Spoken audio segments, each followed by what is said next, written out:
शिवाजी महाराज इतिहास में क्या है? ये हो सकता है बहुत सारे लोगों को व्हाट्सएप यूनिवर्सिटी के ज़रिए जानकारी प्राप्त हुई हो, लेकिन असली जो ऐतिहासिक तथ्यों के आधार पर जो जानकारी है, आज हम आपसे साझा करेंगे। और उन्हें हिंदुत्व का जो आइकॉन बनाया गया था, उसकी असलियत क्या है? और सावरकर शिवाजी महाराज को किस रूप में देखते थे? इन मुद्दों पर जी, चर्चा करेंगे। तो सर, पहले तो हम आपका स्वागत करते हैं, बहुत अभिनंदन करते हैं। धन्यवाद। और पहला सवाल ले लेते हैं कि जो औरंगज़ेब के साथ शिवाजी महाराज का जो युद्ध था, उसका कारण हिंदू और मुसलमान था या राजसत्ता स्थापित करना था? जी। असली मकसद क्या अ, था? जी, रविकांत जी, अगर आप अनुमति दें, तो मैं थोड़ा-सा शिवाजी महाराज का बैकग्राउंड 1-2 मिनट में दे दूँ। देखिए, इनके दादाजी मालोजी राव भोसले थे, जिनको संतान नहीं हो रही थी।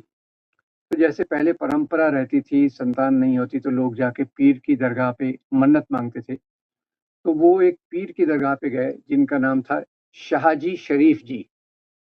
तो ये वहाँ गए, मन्नत माँगी और उसके कुछ सालों बाद उनके 2 बेटे हुए।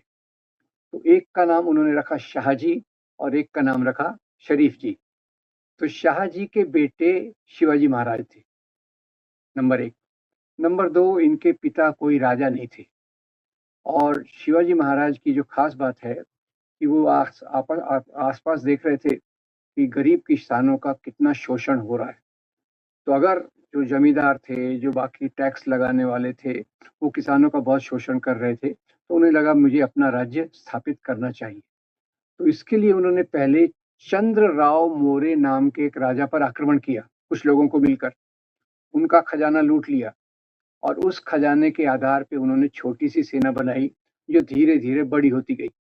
अब जब उनकी सेना बड़ी होती गई, तो इनकी खास बात ये थी कि ये गुरिल्ला तकनीक से अलग-अलग किलों को जीतते थे। तो वहाँ जितने भी मोरे परिवार के किले थे, वो ये जीतते गए एक के बाद एक। अब जब इनके राज्य का विस्तार हो रहा था, शिवाजी महाराज के राज्य का, तो औरंगज़ेब को बड़ी परेशानी हुई कि भाई, ये अगर शिवाजी महाराज का राज्य विस्तृत होता गया तो मेरा राज्य तो सिकुड़ जाएगा। तो इसके लिए उन्होंने शिवाजी महाराज के खिलाफ अपनी सेना भेजी। और यहाँ ख्याल से सुनिएगा, औरंगज़ेब की जो सेना थी, उसका नेतृत्व कर रहे थे राजा जयसिंह, जिनको औरंगज़ेब के दरबार में बहुत ऊँचा ओहदा था। उनको कहा जाता था मिर्ज़ा राजा जयसिंह, नंबर 1। तो वो आए और उन्होंने उनकी और शिवाजी की जो मुठभेड़ हुई, शिवाजी के साथ जो सैनिक थे, उनका भी ज़रा ख़्याल कीजिए। शिवाजी के साथ 12 जो सेनापति थे, वो मुसलमान थे। सिद्दी संभल, इब्राहिम गारदी, दौलत खान वगैरह वगैरह। शिवाजी महाराज के जो गोपनीय सचिव थे, उनका नाम था मौलाना हैदर अली। उनको लोग काजी हैदर भी कहते हैं यहाँ, एक अलग तरीके से। तो शिवाजी महाराज कोई ये हिंदू फौज नहीं थी, औरंगजेब की कोई मुसलमान फौज नहीं थी। दोनों तरफ हिंदू, दोनों तरफ मुसलमान थे। तो यानी इसमें धर्म का एंगल नहीं था। औरंगजेब चाहते थे कि शिवाजी को रिस्ट्रिक्ट किया जाए। तो इसीलिए फिर जयसिंह और शिवाजी के बीच में पुरंदर की संधि हुई और शिवाजी महाराज को जयसिंह ने फोर्स किया दिल्ली में औरंगजेब के दरबार आने के लिए। तो उसमें बाद में खैर शिवाजी ये भी पत्र लिखते हैं बाद में। औरंगजेब का एक पत्र जो उन्होंने लिखा था बहुत मशहूर है। उन्होंने औरंगजेब से कहा था कि आप सभी धर्मों का आदर कीजिए, जैसे आपके दादाजी अकबर करते थे, वैसा रास्ते पे हमने जाना चाहिए। ये शिवाजी महाराज की बात थी। और मुख्य रूप से जो ये लड़ाई थी, इसमें धर्म का एंगल नहीं था। शिवाजी महाराज के साथ अगर आप ख्याल से देखें, तो उनका नौसेना विभाग का प्रमुख एक मुसलमान था, उनका जो तोप विभाग का प्रमुख एक मुसलमान था और उनकी सेना में करीब-करीब 1/3 सैनिक ये मुसलमान थे। अब इसी का मैं आपको एक प्रमाण और देता हूँ कि रायगढ़ के किले पे आप जाइए, तो आपको पहले वहाँ भगवान जगदीश्वर का मंदिर दिखेगा। आगे थोड़ी दूर 30-40 मीटर की दूर पे जाइए, तो वहाँ एक मस्जिद दिखेगी और वो मस्जिद शिवाजी महाराज ने बनाई थी। देखिए, आज हम उस युग में बात कर रहे हैं कि जहाँ मस्जिदों को लगातार एक के बाद एक चिन्हित किया जा रहा है तोड़ने के लिए। और शिवाजी महाराज वो राजा थे जिन्होंने मस्जिद का बनवाया। उनका आर्गुमेंट सरल था कि मेरी प्रजा में मुसलमान भी हैं, अगर वो यहाँ आए, उनकी इबादत का वक्त हो गया तो वो कहाँ जाएंगे, तो उनके लिए मस्जिद भी बनवाई। तो इसी में औरंगजेब की उल्लेख आपने किया, इसी में एक और उल्लेख भी कर देता हूँ, ये हिंदुत्व का आइकॉन इनको क्यों बनाया गया जबरदस्ती से।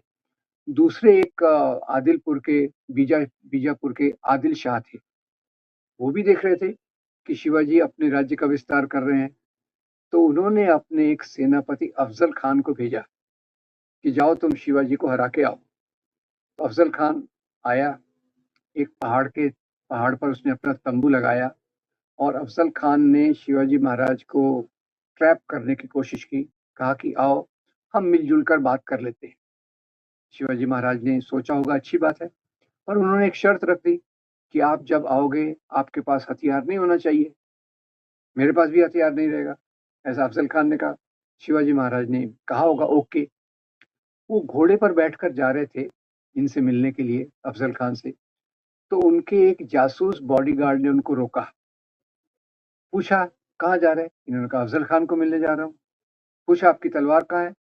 बोले हमारे बीच में समझौता हुआ है कि जब हम मिलेंगे हमारे पास कोई तलवार नहीं रहेगी। तो जासूस ने महाराज को रिक्वेस्ट किया कि आप नीचे उतरिए, और उनको कहा कि आप साइज में छोटे हैं, हाइट में छोटे हैं, अफजल खान साइज में भी बड़ा है, हाइट में भी बड़ा है, वो आपका मर्डर बिना हथियार के भी कर सकता है।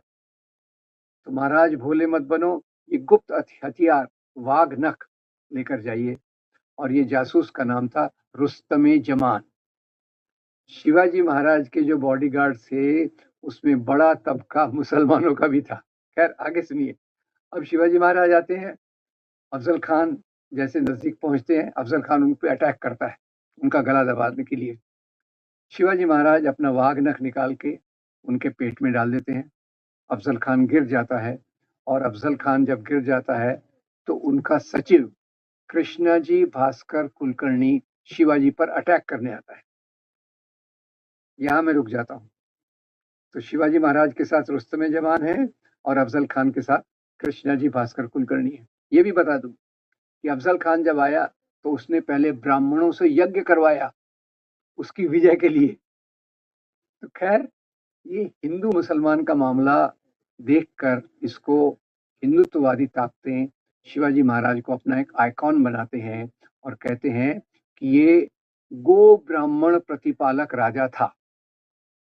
जबकि बाद में जब ज्योतिराव फुले और दूसरे लोगों ने इसका अध्ययन किया तो उन्होंने कहा शिवाजी महाराज एक लोक कल्याणकारी राजा थे। मतलब क्या? उन्होंने अपने सेना को निर्देश दिया था, आप एक जगह से दूसरी जगह जाते हो, रास्ते में फसल पड़ती है, उस फसल को किसान से आप फ्री में नहीं ले सकते, किसान से लेने के लिए आपको मार्केट वैल्यू देना पड़ेगा, नंबर एक। नंबर दो, जो बीच के जो थे जमींदार और ये, उन्होंने शिवाजी महाराज ने उनकी सत्ता कम कर दी, इसलिए महाराष्ट्र में वो लोकप्रिय हैं एक लोक कल्याणकारी राजा के रूप में। जबकि सांप्रदायिक ताकतें उनको गो ब्राह्मण प्रतिपालक राजा और एक हिंदू गुरु के नेतृत्व में सीखा हुआ राजा ऐसा करके बताना चाहती है। तो औरंगजेब और उनके बीच में जो लड़ाई हुई उसमें धर्म का किसी प्रकार का कोई ये नहीं था। और शिवाजी महाराज को जो महान माना जाता है उसका मुख्य कारण यही था कि शिवाजी महाराज ने आम लोगों के लिए बहुत काम किया।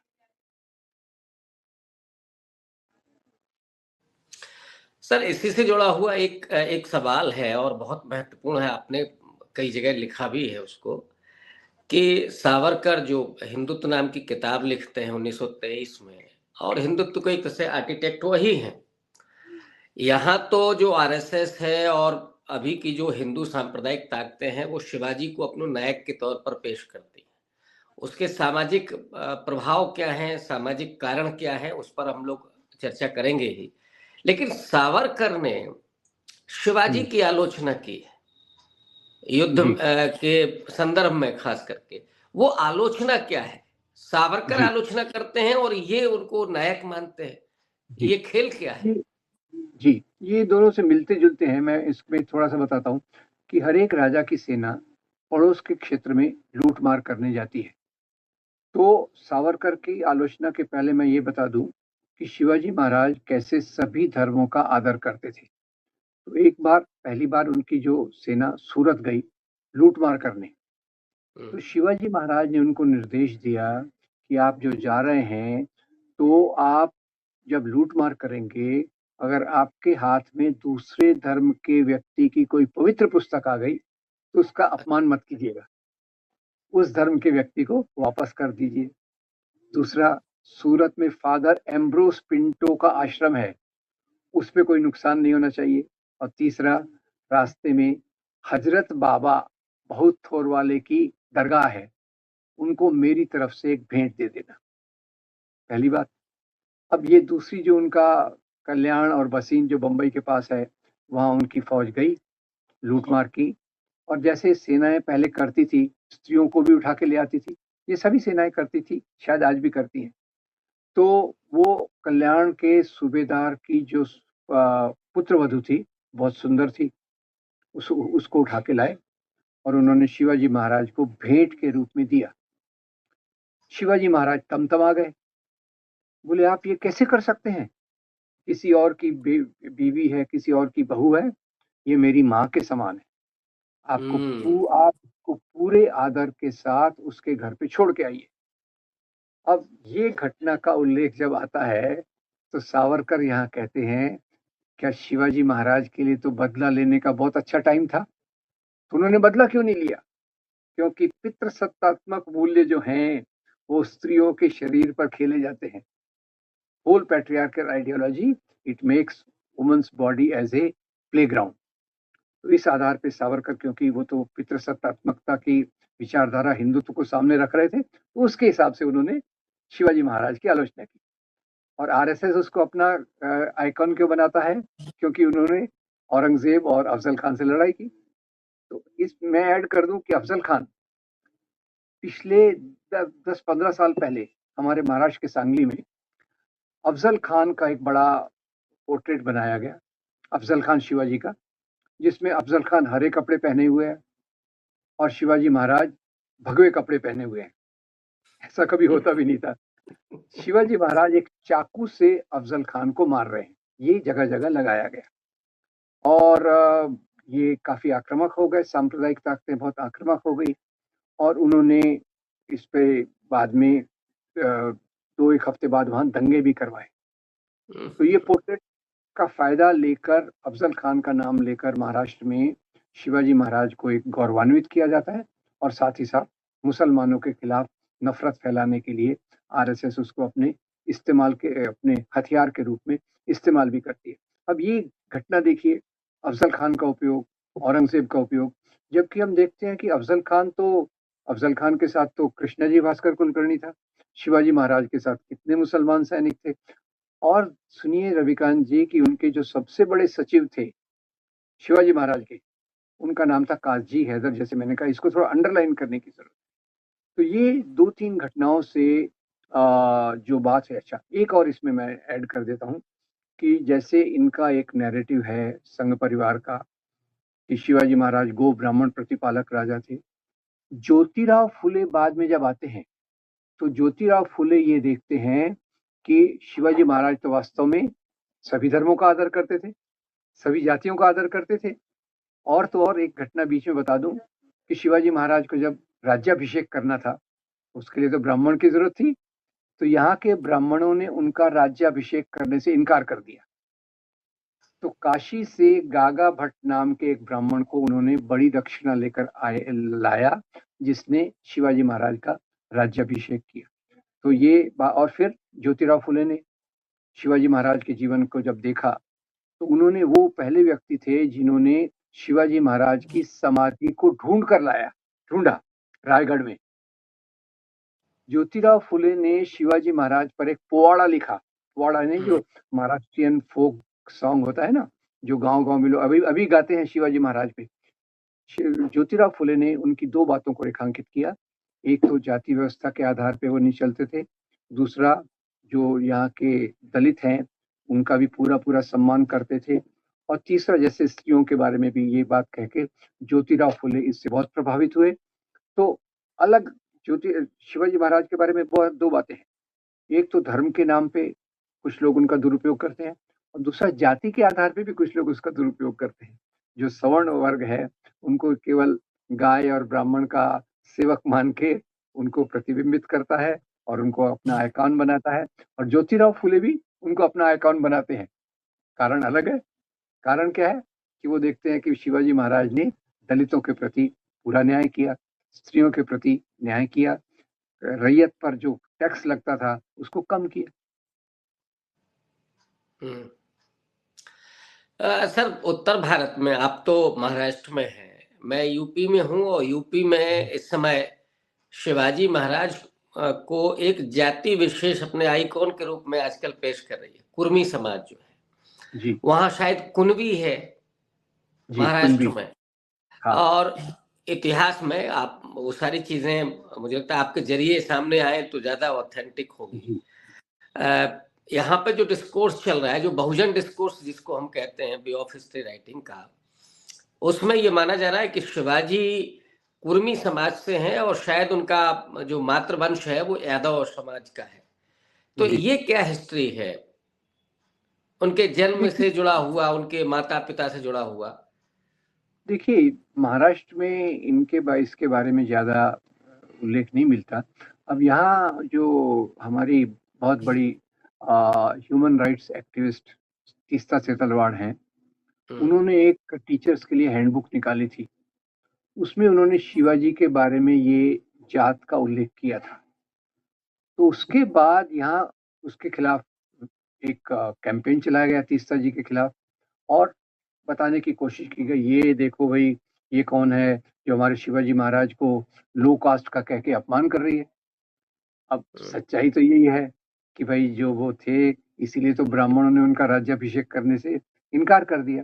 तो शिवाजी महाराज उस क्लान से नहीं आते थे जो यहाँ के पहला शासक वर्ग था, इसमें तो कोई शंका क्षत्रिय नहीं। नहीं थे, वो शूद्र थे। करेक्ट। तो यही बात तीस्ता जी ने अपनी किताब में लिखा, तो उन पर काफी उनके खिलाफ काफी कैंपेन चलाया गया। और महाराष्ट्र में तो शूद्र राजाओं का एक बड़ा इतिहास है। डॉक्टर बिल्कुल अंबेडकर का सहयोग करने वाले दो बड़े शूद्र राजा थे जिन्होंने उनको आगे बढ़ाया। तो शिवाजी महाराज भी शूद्र राजा ही थे, लेकिन हिंदुत्ववादी ताकतों ने उनका इस्तेमाल करने के लिए इस तथ्य को छुपाया। गंगा जी भट्ट वाला जो तथ्य है और राज्याभिषेक दादा वाला है, भट्ट, जी और जो प्रजापालक उनकी छवि थी उसकी जगह पर उन्हें गोपालक छवि में तब्दील कर दिया। ये एक सही। बड़ा खेल जो किया शिवाजी महाराज के साथ। लेकिन अब जो परिस्थितियां हैं, आप जैसे इतिहासकार और खोजी इतिहासकार जो उन तथ्यों को लेकर के आते हैं और लोगों से लगातार आप बात कर रहे हैं, संवाद कर रहे हैं, इसके जरिए वो चीजें पहुंच रही हैं। तो शिवाजी महाराज के बारे में सर कोई और ऐसी बात जो आप साझा करना चाहते हो? हाँ, देखिए शिवाजी महाराज ने किसी के खिलाफ भी कोई भेदभाव नहीं किया। उनका जो सलाहकार मंडल था उसको अष्टप्रधान कहते थे। उसमें उन्होंने सभी प्रकार के लोगों को अपनी वफादारी और लायकियत के हिसाब से लिया। तो ये बात उसमें बिल्कुल सच है। और उनके बारे में कई जो चीज़ें अभी महाराष्ट्र में तो अभी-अभी एक कांग्रेस के जो महाराष्ट्र के प्रेसिडेंट हैं, उन्होंने टीपू सुल्तान की तुलना टीपू सुल्तान के बारे में कहा कि वो भी शिवाजी महाराज के समकक्ष हैं। वो एक अलग टॉपिक है। तो बहुत बड़ा हंगामा हो गया, कांग्रेस के ऑफिसेज पे अटैक हो गया, क्योंकि शिवाजी के नाम पे लोगों की भावनाओं को भी भड़काना बड़ा आसान है। और शिवाजी महाराज को की सच्चाई जानने के बदले उनको एक भावनात्मक तौर से रखा जाता है। जबकि वास्तव में अगर शिवाजी महाराज के कुछ मूल्यों को आज की लोकतांत्रिक सरकार भी स्वीकार करे, जैसे पीपल्स वेलफेयर है, किसानों पे लगान कम करना है, ये चीजें अगर आज के शासक भी करें तो एक बेहतर समाज बन सकता है और शिवाजी उसका एक आदर्श उदाहरण रहे हैं। तो इसी टेक पर हम इस चर्चा को खत्म करते हैं। और जी सर इस समय लगातार अध्ययनरत हैं, लोगों के बीच में जा रहे हैं। तो जी शिवाजी महाराज की आज जयंती है और आज की जयंती के अवसर पर उनके ऐतिहासिक पहलुओं पर तथ्यात्मक रूप से जो चर्चा हुई है, मुझे लगता है कि आप तमाम दर्शकों को इससे सही जानकारी मिलेगी। और जो व्हाट्सएप यूनिवर्सिटी पर आजकल सर एक दूसरी गलगोटिया यूनिवर्सिटी भी बड़ा चर्चे में है। पहले एक से ही लोग थके हुए थे व्हाट्सएप यूनिवर्सिटी से, अब गलगोटिया यूनिवर्सिटी भी, मतलब जितना अपमानित करवाया इस रिजीम ने, भारत कभी इस तरह से अपमानित नहीं हुआ, तब भी जब 80% लोगों के पास भोजन नहीं था, खाना नहीं था 2 वक्त का, तब कभी भारत की प्रतिष्ठा इतनी कमजोर नहीं पड़ी। आज जो हालात हैं, लेकिन उससे भी बुरा ये है कि लोगों के दिमाग में नफरत का जहर भरना, धर्म के आधार पर, जाति के आधार पर, और विभाजित करके समाज को अपनी राजनीतिक सत्ता कायम रखना, ये इस दौर की सत्ता की साजिश है। इसको समझना ये आपकी जिम्मेदारी है, इसको समझाना, इसको बेपर्दा करना प्रोफेसर राम पुनियानी जैसे बुद्धिजीवी लगातार कर रहे हैं। उनको सैल्यूट है सर आपको और हमारे दर्शकों की तरफ से भी कि आप लगातार जो काम कर रहे हैं वो अनुकरणीय है, अविस्मरणीय है। और निश्चित रूप से जब चीजें सही होंगी, और हम पूरी उम्मीद से हैं, पूरा विश्वास है हमें कि इस देश के लोकतंत्र को मिटाना इतना आसान नहीं है। तो थोड़ा झटका लगा है, वो झटका जब दुरुस्त होगा तो प्रोफेसर राम पुनियानी जैसे लोगों का जो नाम आएगा कि इस देश के संविधान और इस देश के लोकतंत्र को बचाने में जो लोग अग्रिम पंक्ति में खड़े थे, वो ये चेहरे थे, ये हमारे आइकॉन थे, ये हमारे प्रेरक व्यक्तित्व थे उस दौर में। और मुझे लगता है कि वो चीजें लोग समझ रहे हैं, और इसीलिए आपका इतना सम्मान है लोगों के बीच में। इसलिए लोग आपसे मोहब्बत करते हैं, प्रेम करते हैं, लोग सुनना चाहते हैं आपको, लोग आपसे मिलना चाहते हैं। ये मैंने जगह जगह देखा है, और ये प्रेम पाना हर किसी के ख्वाब में होता है, लेकिन मिलता नहीं है। उसके लिए प्रोफेसर राम पुनियानी बनना पड़ता है। बहुत शुक्रिया सर, बहुत धन्यवाद, थैंक यू।